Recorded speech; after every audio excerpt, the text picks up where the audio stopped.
Hello and welcome to the show. And today I am actually super excited to have Rebecca Seibel here from Tree Spirit Consulting, who I think is a superstar. And I'm sure many people that are listening here have seen you certainly on LinkedIn or even, heard you on the other podcasts or seen your website. How are you today, Rebecca? I'm doing well. Yeah. Thanks, Graham. Super. I'm happy to Thanks. be here. It's Thanks so much for joining me. yeah, We don't take the podcast too seriously. We try and smile. So perfect. that's the most important thing anyway. So before I dip into, you and what you do, I'm going to ask you the question I ask everybody, which is, in your opinion, what separates tree service companies that thrive from those that just survive? Do you have two or three hints and tips, given your experience, about how people can just make it work? Make it work. I think I think this goes for a lot of things, not just so my perspective is from owning your own business. So from a Mm, smaller tree care owner's perspective, um, but it goes for a lot of things. Is that you have this internal drive, and so when it's just like being in a relationship, right? There's going to be times when it's not so hot and you're not so mm, thrilled, and the times are tough, whatever that means. right. But your overarching reason or your internal drive for being in that relationship and owning your own business is a relationship. Mm, That internal drive keeps you going. So it's you could call it a vision or a mission statement, or more like a purpose. So if I'm working for a large company, what's in it for me? Where's my internal drive? But if I'm working for myself, I've got a lot of skin in the game, and mm. and I think that makes the hard times bearable when you're working for this bigger purpose. I'm hearing that you're almost saying, and I've heard people say this before, is what is your why? Yes, Why are you yes, doing this? yeah, yeah. Well, if you so right now, it's all the rage, is for companies to build up their production and then sell or sell out, depending on your point of Mm, view, to private equity or a larger company. And I don't have so many judgments about that, but as far as it pertains to, if your vision is that I'm not going to pay myself now, I'm not going to put anything in my 401k now. I'm not sure those are wise, but if your goal, your purpose is to sell, when you mm, reach a certain age, then every single decision that you're making is going to be influenced by that purpose. And it's kind of the same, you mm. could do a micro set on that. Like whenever we're doing a tree removal, every single thing that we're doing, every operation is in support of the eventual removal safely Right, of this tree. right. So similar thing. I wonder, because I've seen this as well in the industry, people building a company to sell, and I wonder how many of them really successfully do that. I don't know the numbers there. Yeah, I think there's a lot of variables, and I can Mm, only speak to what I know is sometimes it's a generational thing where the parents um, mm, don't want to keep going, and the kids may or may not want to take it over. Sometimes it's the bigger companies buying out the competition and yep. buying, Mm, like-minded companies so they can easily grow, and I think that's smart. And there's a lot of other mm. ways I know that happens, but I think this is probably, what is this now? It's kind of my second company that I've started, and the reason I started those is to have the lifestyle that I want, to do good work for people, to improve myself, to do the best that I can. And I've never considered the end goal being a sale. It's just been, for me, it's been constant improvement of everything that I do. I've dropped a lot of balls, and I've done a lot of things wrong, which you learn as you go, I think. So yes, it's interesting to see people's different perspectives. yeah, But that question of the vision, why you do it, I right, think that's very important for success. yeah, I agree, Awesome. I agree. So how about you, Rebecca? Tell us a little bit about yourself, your story, where you are, what you do, why Oh, you do it, oh wow. Well, your history, yeah. everything. I think the biggest thing to know about me is I have a love for the natural world. So nature, for the earth, for the water, for the rocks, for the trees, for all the processes of Mother Earth. And my background is in environmental physiology. Actually, biology was my major. Ah, Yeah, and I figured that I was going to be a professor and teach college level, but I slowly discovered that this guy isn't really into the bureaucracy of mm, academia, so it goes. Um, in my career path in arboriculture is a little bit opposite of most people. So I started um, working in the field for rainbow tree care companies way back, mm, and did field work, and then I moved into consulting and sales. I started my own company and with total tree care, doing all the tree cares, and then eventually sold to Bartlett Tree Experts in mm. the Minneapolis area, and then well, this really is my life story. This is Then great. yeah, Thanks for being so yeah. open. Then I moved to a little off-grid cabin in the woods in western Wisconsin. In between there, I got my first horse, and that definitely played a part in needing to be out of the city. Mm, I started working for Johnson Ops Tree Care, which is a small local family-owned tree care company here in the Driftless, and had it's a great group. Can't say enough good things about Chris and Dave Johnson. And then in that time, I had started doing more and more training. So I had always been a crew leader, trainer, local office safety coordinator. I had started doing on-site engagements with North American Training Solutions, did some stuff in conjunction with ARP mm, Canada, just great people, and eventually started doing a full-time training with NATS. And during this time, I've known Bear and Melissa Lavangi for years, and have been a lead instructor with the Women's Tree Climbing Workshop. And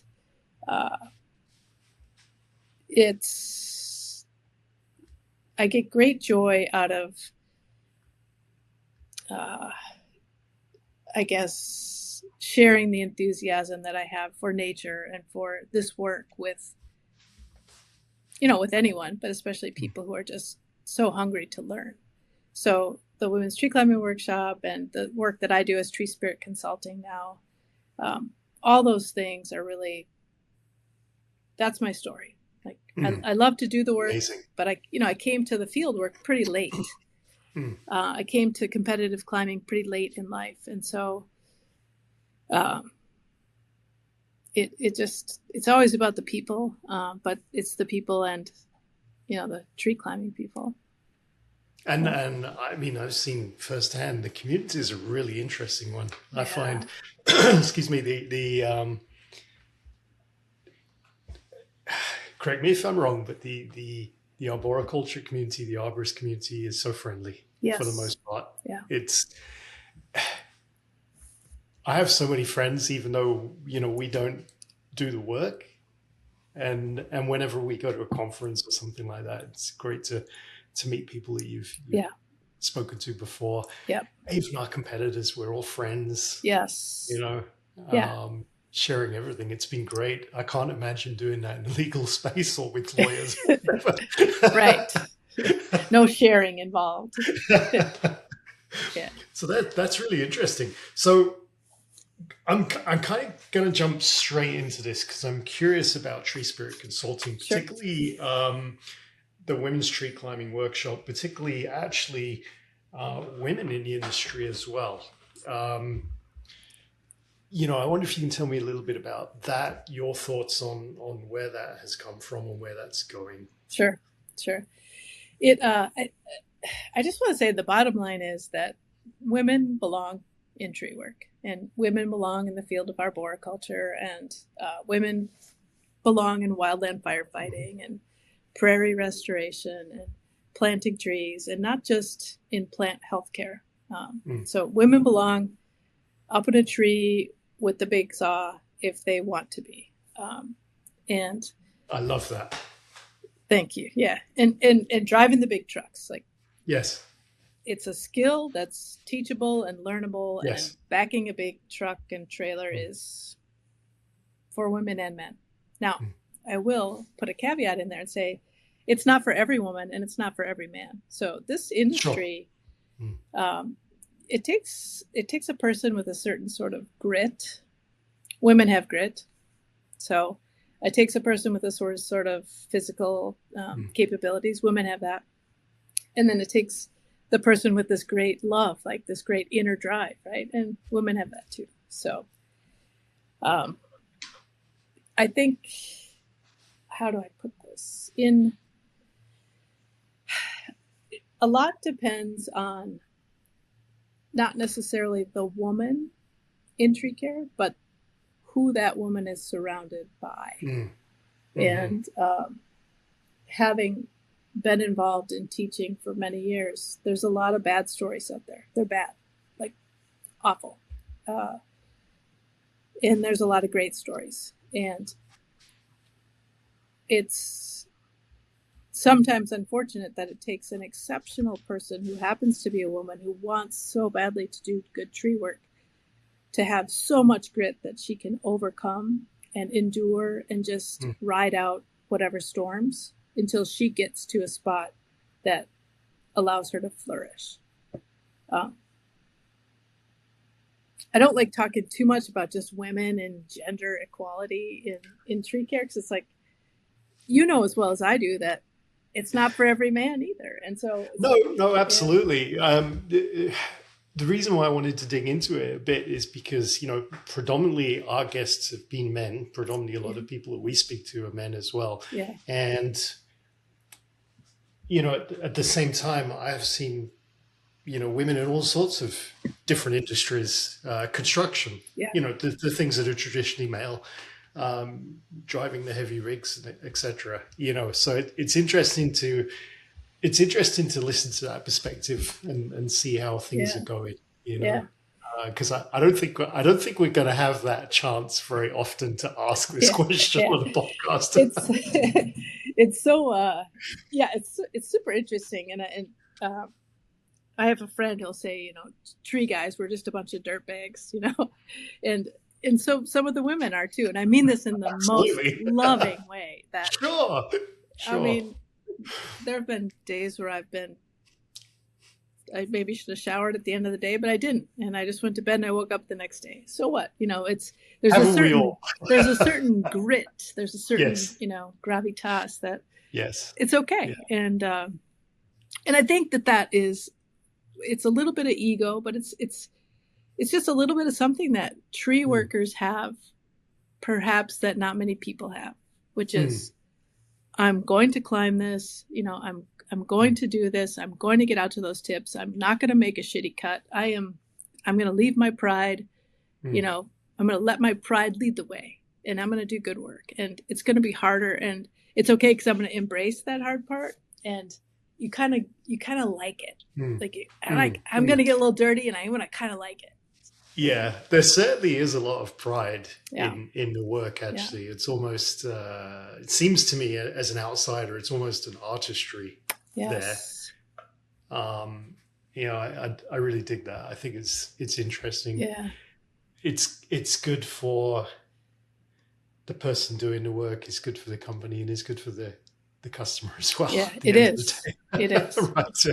It is. I'm glad you brought up the word artistry too, because rigging solutions can be very elegant. And if you watch a skilled climber doing a reduction prune on a mature tree, it takes a lot of nuance and a lot of experience, to make the best decisions. And it really is, it's just like having a protege if you're a musician, that you'll pick up stuff you don't even know you're picking up, because that's the way so-and-so climbed. So that's the way I do it too. Yeah. And so that's knowledge that you personally have developed over the years working in companies, Right. and presumably that's why you went into the consulting side of business. Yeah. I mean, just like you, Graham, I like to be in charge of my own time. Yes. Right. So the thing that no one teaches you when they're like, "What do you want to be when you grow up?" is, you're going to be. Period. So what you want to be is happy, and creativity is really important to me as for my life. And so being accountable, being competent, these things I think go hand in hand with sort of building your own ship and then sailing your own ship. And it's not that it's easy, but I like to have the autonomy of, not having to have to fill in the blank. Well, it's incredibly hard It's very running hard. your own business. Yes. I don't think it's a shortcut at all. No, it's not. No. So tell me a little bit about Tree Spirit Consulting. Sure. Well, let's see. Tree Spirit Consulting has been around for about 8 or 9 years already. So while I was working for Johnson Hobson during the time that I was working for Nats, I still had the Tree Spirit, which allowed me to go do independent things and work with the Women's Tree Climbing Workshop and things like that. But a couple of years ago, there was a big shrinking that happened with my previous employer. And so I found myself with the opportunity to go full-time with Tree Spirit. So although that was a surprise, so it took a little bit of getting going. So for the last few years, I've been able to do full-time traveling training. So chainsaw classes, 1, 2, 3, 4 days for municipalities, private tree care companies, volunteer groups. People really, there's not a lot of places where you just learn how to use a power tool, and especially a chainsaw. So they're very well received, those courses. And then for the industry, especially electrical hazards awareness training, first aid, CPR, AED training, rigging and climbing training, and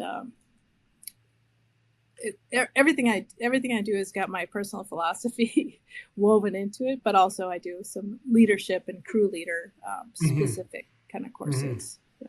You do a lot, actually, because I was looking at your website and it's filled with things. How do you, is it just a network that you've built up of people that you work with constantly, or do people come with you? It's, it's the tree tribe. And I've been in the industry, long enough. Yes. Yeah. But I had to make a real conscious effort after, I found myself in this unexpected situation to ask, to say, hey, I used to be here, but now I'm here. And I have a lot to offer, and I have a unique perspective. And training is so important in the industry.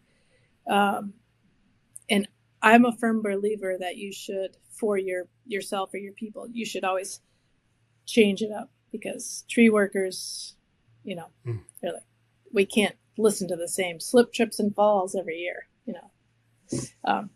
the same person delivering it. That doesn't really, it's not well received.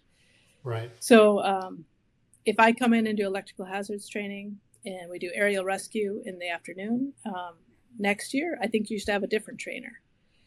But the important thing is that companies get in the habit of putting this investment into people, because it comes back in, less lost time and more efficiencies and building that trust and loyalty. So for me, it was asking, networking very purposefully, and just putting myself out there, saying, I said yes to a lot of things. And that's been good. opens up, personal growth for me as well. Mhm. So And necessity is a mother of invention, of course. So when you yeah, find yourself out of work, yeah, or yeah. what do I do now? I Maybe. mean, that must be. What do you do? Do you just kind of sit at your breakfast table and say, "This is it. Oh It's a my, sign." no. So I've said earlier that creativity is really important to me, and I just I have so many ideas about. So I've been a white shirt, right? I've owned my own company, and I own my own company now. But I've also been a green shirt where I worked in the field. I got up, packed my lunch, went to work, climbed trees, whatever it was, went home, showered. Day is done. So green shirt, white shirt. But from especially the last 10 years, I really feel we need more mint colored shirts, minty green and white mixed up, because it when you're working in the field, all you can see is the work, and it's hard. And when you're running the company, all you can see is Right. the dollars, Yeah. flowing out. Yeah. And it's such a great industry that the closer we can get to be mint shirts, we're all working together. And the late senator from Minnesota, Paul Wellstone, said, "We all do better when we all do better." And I love that saying. I love it. It's the epitome of tree work. And, if you can get the whole company chopping in the same groove, and everybody's like, yes, yes, yes, yes. You're always saying yes and helping and lifting everyone up. It's like, that spirit is, it's just so much nicer to work on a crew and be on a team like that. And So I've got ideas, crazy. I've been working on all sorts of things for my whole career. That's amazing. That's amazing. Yeah. How I don't know what most tree companies are like. Do most tree companies have that sort of vision, or is that something that Yeah, I think.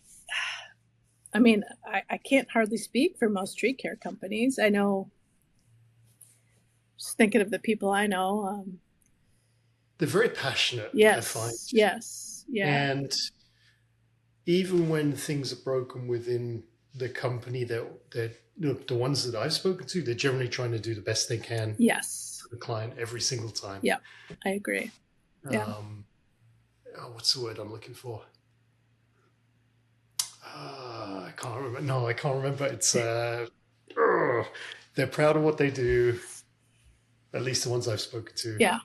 Regularly, they're almost giving more than they're taking. Yeah. Yeah, and I admire that. It's very altruistic. It's very generous, and most tree people I know are extremely generous. Yeah. But I like to say that I live in the real world, and in the real world, you have to make, if you've got a Merlot telehandler, you got to make a big payment on that, and you got some trucks, and how many trucks do you have? Sure. Trailers. And you have to be paid. You have to be paid, and I hate to see when.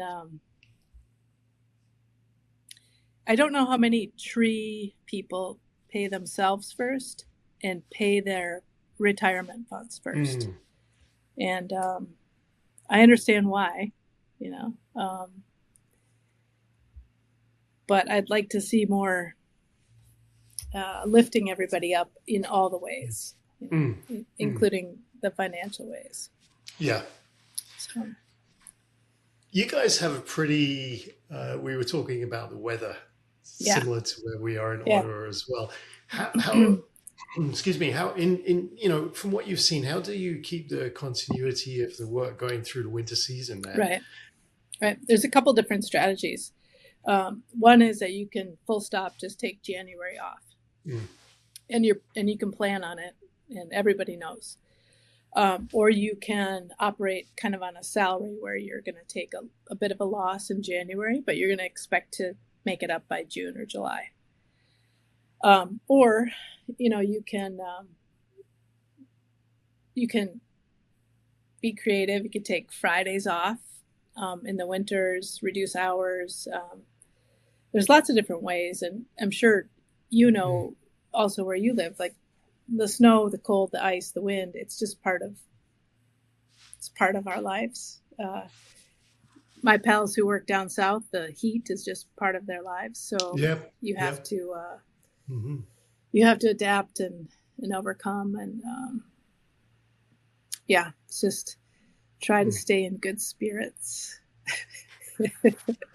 It's difficult today. It's so gray outside. Yeah. It's unbelievable. I know. That's why I'm having my second cup of coffee. Yeah, that's right. Yeah. Coffee at lunchtime. It's gray here. It's a too. Good idea. Yeah. So what about some of the mistakes you've made, or some of the mistakes you've seen, and the challenges? Again, I'm thinking of people who, they're listening to you talking. They're inspired because you obviously are an inspiring person. Maybe they want to do something. A lot of people that listen to this podcast actively want to do something. They're a little entrepreneurial. Yeah. Things happen. Yeah, things happen, and it's terrible when you're reacting. When you're being acted upon. No one likes that. I think the biggest thing for me is when I let go of trying to be perfect, and just ask for help. And it's easier when you do it more often. So, for instance, after the Nats kind of adjustment period, I was gathering myself, but then there was a point where I'd kind of been through a grieving process, and I gathered myself, and I was ready, and I said, well, I got to start putting the word out there. I'm available. And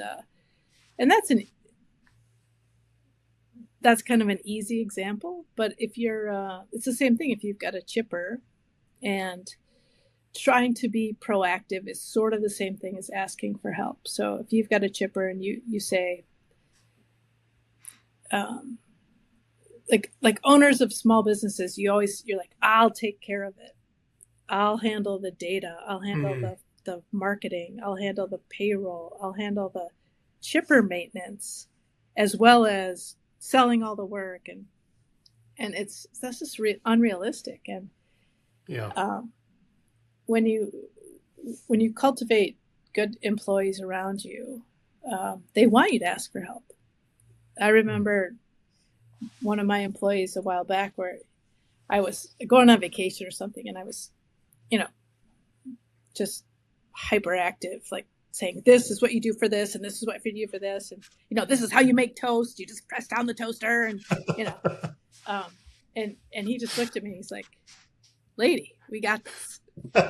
and I remember thinking, well, yeah, of course you do, because yeah. So it's difficult to let go. Yes, it is. And I also think it's difficult to realize what you don't want to do and what you're not good at. Right. As well. Right. And why do we do that? It's like because we own it. We have to do everything. Right. But that person that's better at it than you, yes, who loves doing that thing, yes, that's who you want doing that. Yes. Thing. And it doesn't mean that you let go of it completely. No. Just check in and say, how's it going? Right. And you can encourage that in other people too. If I've got, one of the things I say at trainings is, good thing I'm perfect, right? Like I've never been wrong. So if you see something on my harness or something that I'm doing, please call me out, because who cares? It's just a way of being. Yes. So. Yeah. Actually, because I teach ice climbing and rock climbing. Sometimes when I'm teaching a class, I will actually do things the wrong way. I don't know if you do this, and see if anybody realizes that I haven't buckled my harness. Oh. Or something like that. Because I like the awareness that it develops. People look at me as the super infallible expert of what I do. Right. But I'm not. Right. Oh, I could tell you some stories. That is that's pretty sneaky, Graham.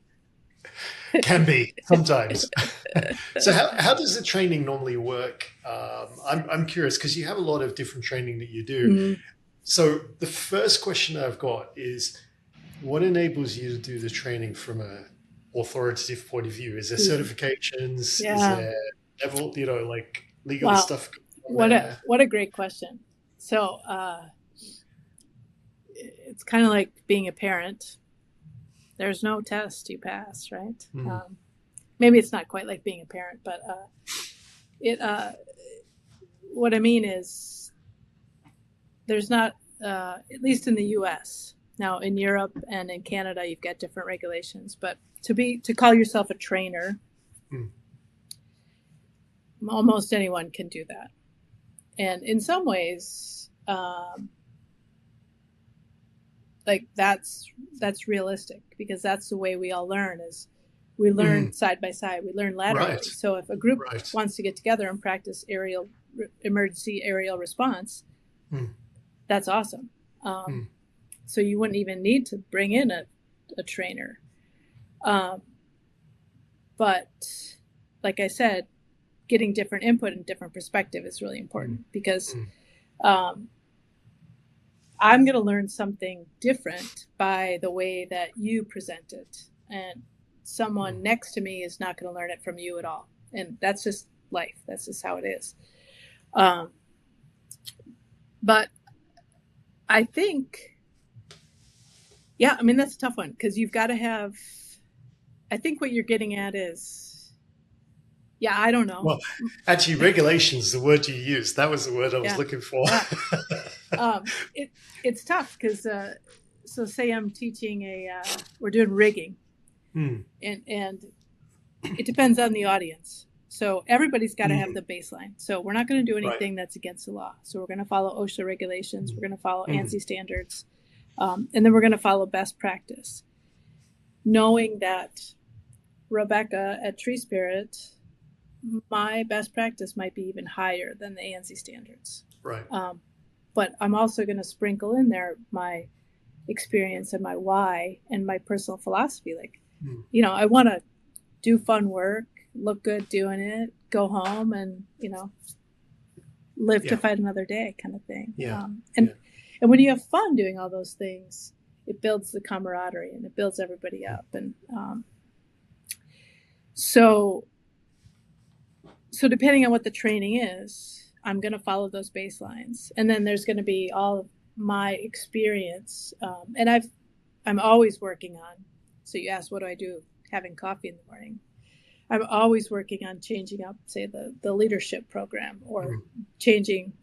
People sometimes ask if they want my slide deck, and I never share it because I'm changing it all the time. It's going to change. Yeah. And same thing with rigging. If you're working for a municipality and you've got one small truck, and your responsibilities are different than, say, a tree care company with 3 aerial lifts and 2 spider lifts or something, that kind of rigging is going to be different. So I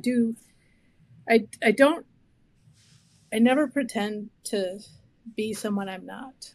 So, I know a fair bit, but I don't know everything.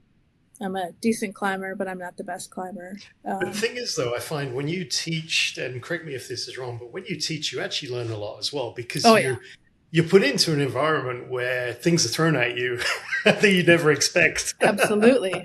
Yeah.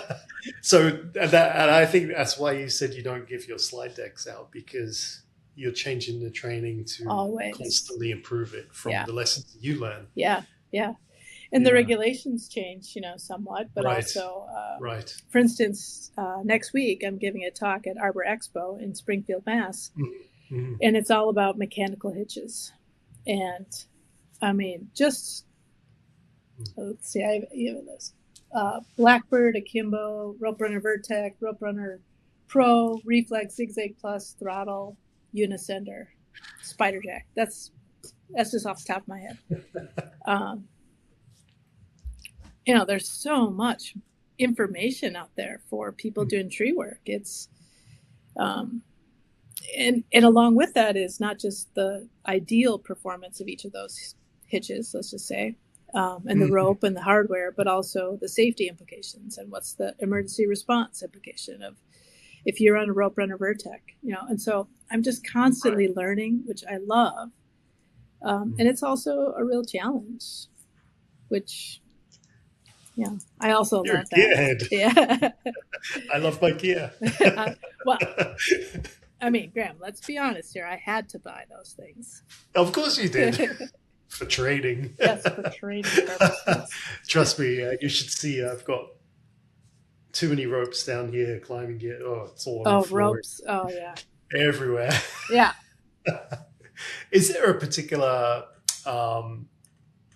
what's the most popular training that you give, I suppose? Is there a particular demand out there, or something that, if you look at a tree service company or an arborist company that's starting out or is working, what is their biggest need in terms of training? Yeah.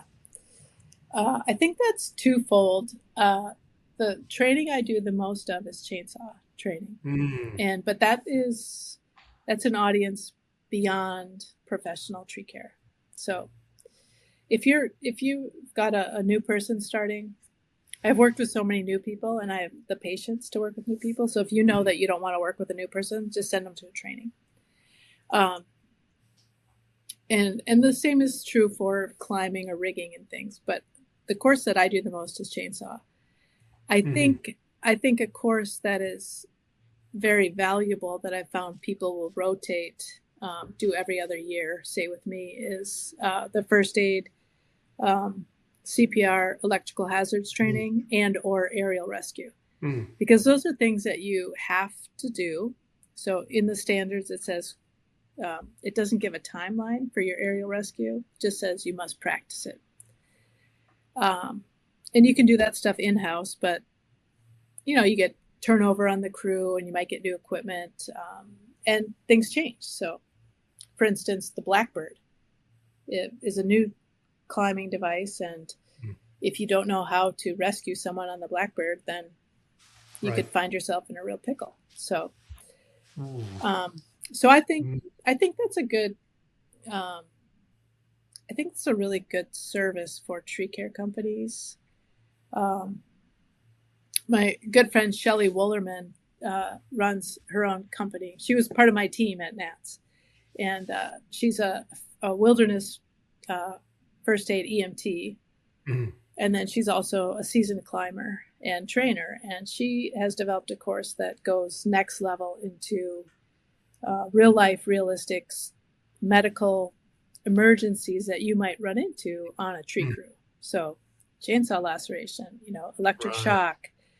And when you bring that kind of experience together for a tree crew, from someone who's climbed, from someone who's been in that situation, from someone who's been up there when you're cutting a piece and you're like, I'm pretty sure it's going to go where I want it to go. It just adds to the layers and the richness of, I'll even say increasing the professionalism of our whole, of everyone in our arboriculture. Because it's just, the more we take ourselves seriously, the more you elevate all of the practice, the more we can charge. I'd love to see tree workers making about 30% more across the board than what we make. It's interesting you say that, because that's another theme that comes up, is we're not charging enough for the work we do and the skills. So how do we get there? I mean, if the average homeowner knew about the training that you go through and the skills that you have and what you do, you make it look easy, so it must be cheap. Right. And again, it's not my strength. I'm not a bookkeeper.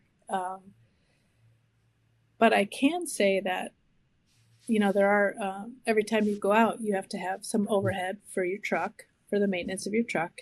Right. Incorporated into your price. You have to have your insurance, your health insurance, even if you don't currently offer it. You've got to have gear maintenance. You've got to have all these things that are part of the cost. And then you've got to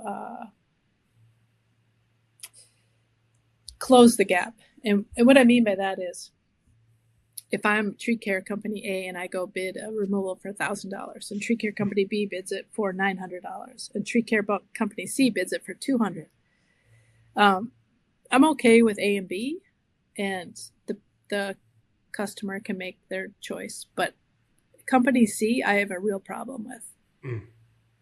If they're not doing it on purpose, I have a problem with that. And if they're doing it on purpose, I have a problem with that. Because that gap between 200 and say 900, that's where we're losing. Yes. And it's just, it's very disrespectful, self-disrespectful. So it's a road, again, it's a road to the bottom. And I always think you've got to know your costs before you know your price, right? It's the thing with what we do. We can charge this much, but it's a guess. But how much are we actually spending to be able to do the work that we do? Right. Well, so I sort of think that as if you're going to a concert, whatever kind of concert, so let's just say it's a symphony. You're not paying for the 3 hours of the symphony. You're paying for 15 or 20 years of someone learning how to play the cello so it doesn't hurt your ears. Right. And it's worth that. But the person's not going to be giving a symphony concert every night. And so the cost of the symphony has got to also pay for, the mobilization, demobilization. It's got to pay for time off and blah, blah, blah. So these are tough questions. It's a difficult one, but sometimes we complicate it. But at the end of the day, there's a cost to running an operation. There's a cost to every tree removal, or there's a cost to every pruning. It doesn't matter what it is. And if you can get better every time you look at it, and you're on the way. I think. Yeah, that's true of everything. Yeah. Whenever it's a service, it's something that doesn't have a hard cost to it. Or I've already got 12 chainsaws in my garage, so it's not like I need to go buy a new chainsaw for this job. But I'm going to have wear and tear on my chainsaws. So yeah, absolutely. Yeah, or just the coffee that you consume. You got to factor that in. I mean, it's pretty. Cheers. So what's next for Tree Spirit Consulting and yourself? If you were projecting yourself a year from now?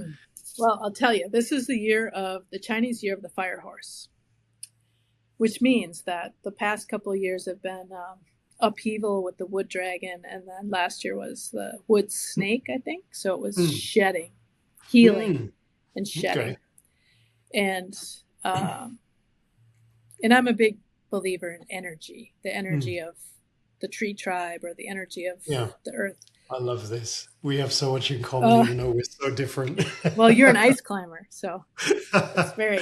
I love energy. Yeah. And universe. It's real. It's real. Stuff. Yeah, it is. It is absolutely. So in this year, the fire horse, it's about hanging on for the ride and getting going, getting some speed up. And so not only am I renewed in saying yes to things, but I've had some ideas that I've been working on for a while that have they've percolated long enough, and it's time to have the call to action on them. So great, stepping outside my comfort zone in a couple ways and just that's exciting. Making it happen. Yeah, it is, isn't it? Yeah, I mean, pushing through comfort zones and doing new things—that's the way to go. Yeah, 100%. So. That's awesome. And this is all training related, or? Most of it is.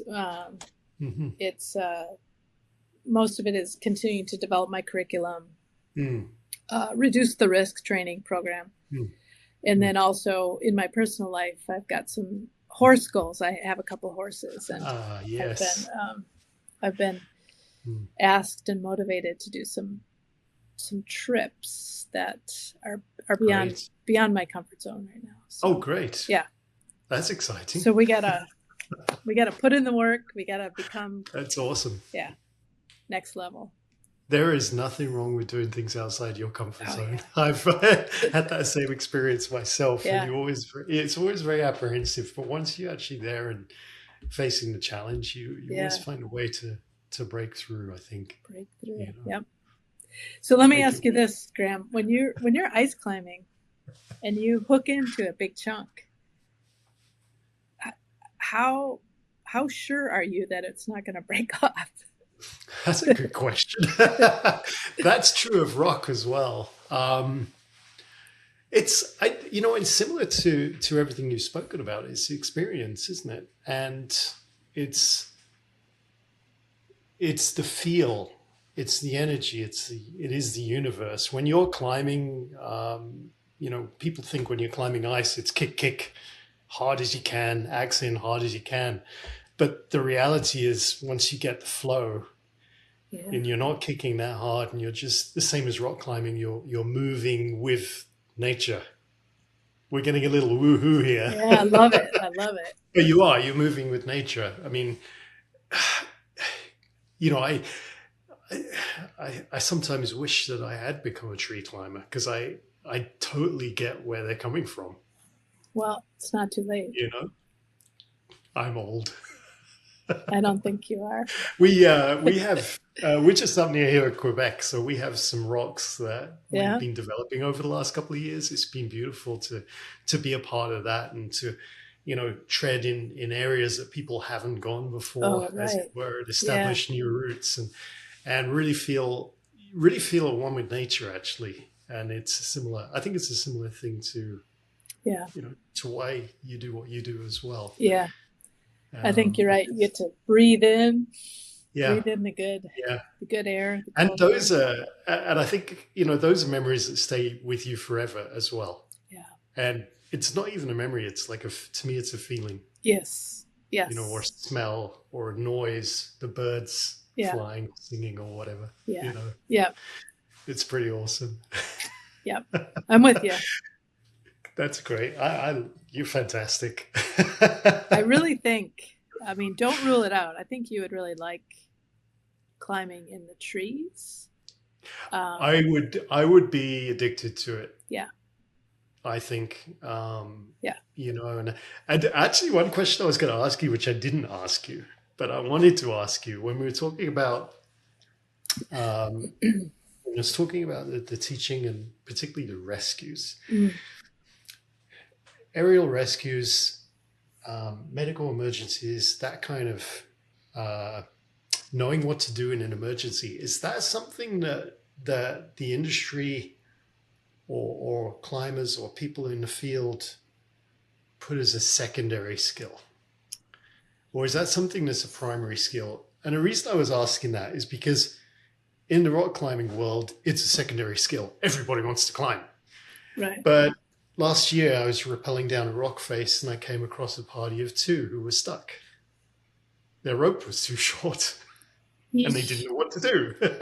Right. So we had a rescue. Right. And I said to my climbing partner afterwards, I'm like, I was saying to him, this is amazing. How do you not know how to get out of a situation when you're doing something like this? And the same thing with a Right. medical emergency. And Right. in what we do in the climbing community, it is definitely a secondary. You can put on a course for a Absolutely. 2-day rescue course, and you'll get one person turning up. Right. Ooh, that's a great question. There's a lot of variability among crews, because a lot of times the lead climber or the lead aerial lift operator is very knowledgeable and would be able to make stuff up and get it done. Right. However, if they're the person that gets in trouble, the top to bottom, so the gap between that most knowledgeable person and the new guy, is probably pretty big. I don't know. It's also, I would like to think that under pressure, I would be able to, at least in the moment, come through. But it's also, you fall back on your muscle memory. So I would hope that, that mentality. Yeah, I would love to see more people do like Shelley's course, where it's emergency preparedness from a climber's point of view. Yeah. I always think those things are the most fundamental, most important. Right. You never use it, hopefully. Right. Hopefully you never use it, right? If you have to, well, at least you have a clue. Yeah, it's just like the new person, within the first 4 hours of hiring someone, you have to take them through chipper safety. Like they shall not get near a chipper without having gone through and have it documented. Yeah, yeah, it'd be great if we could, as an industry, take that a little bit more seriously. But it's the cost of doing business. So add 10% to your next, next job. Good point. Yeah, put it in the training budget. Good point. Yeah. We're almost out of time here, Rebecca. A couple of things. First thing is books that you would recommend. I've started asking people books, business books, or even tree books. It doesn't matter. Things that are useful to help people along the way. Yeah. So I'm gonna. I grabbed one earlier because I knew this was coming up. Lovely. So this is the book that I'm going to say. Mm-hmm. If You Want to Write, by Brenda Euland. And this is... Not familiar with that book. So 1938. I mean, it's old. Yeah. She talks about even in the good old days when it was horse and carriage. Yeah, so it's old. But it's about creativity, and it's about defending your creative space. Oh. And I think, you might be learning how to play the guitar. You might be learning how to do, needlepoint, leather work, whatever it is. But I think running a business is defending creative space. Yes. As well. Wonderful. And if you don't spend time... I was just at the Winter Management Conference in Costa Rica, and this was a great quote. Was, you should, hang on, let me get it right. You should spend enough time working on your company. Shoot. I might have to come back to that. Might have to be a, yeah. I feel like. Sorry. Oh, you should create a company that you want to work in forever. Otherwise, you might. Ooh. Yeah. That's deep. Yeah. I'm gonna have to write that down and think about that one a bit. Right. That's pretty awesome, though. Yeah, it kind of comes full circle to if you want to hand off your company to your kids or to sell it or whatever. Yeah. It's got to be a well-oiled machine. That's very cool. So systems Rebecca, in place. Where can people find you? Well, my website is the easiest place. I'm a one-woman show. I've got plenty of support, but so treespiritconsulting.com, and I'm on social media at Tree Spirit Consulting on Instagram, and also I have a YouTube channel that's kind of fun things on there. So. Oh, great. Well, I'll make sure I add those to the awesome. The show notes for sure. Yeah. And then trade shows. I'll be at Arbor Expo. I'm going to be at the Florida Conference, ISA. See you there. Right. We're gonna be down there too. Cool. Yeah, cool. Excellent. Hopefully our booth will turn up. I was in St. Louis with no booth. Oh no. It was a disaster, but made it happen. Anyway, had fun. Get it done. Yeah. That's the most important thing. That's a rough one. Super. Okay, well, thanks so much for joining me today. It was you're most welcome. It's truly inspirational. Right on. Likewise. No, that's great. Yeah. Thanks so much, Rebecca. All right, take care. We'll see you soon. Bye-bye. All right, bye-bye.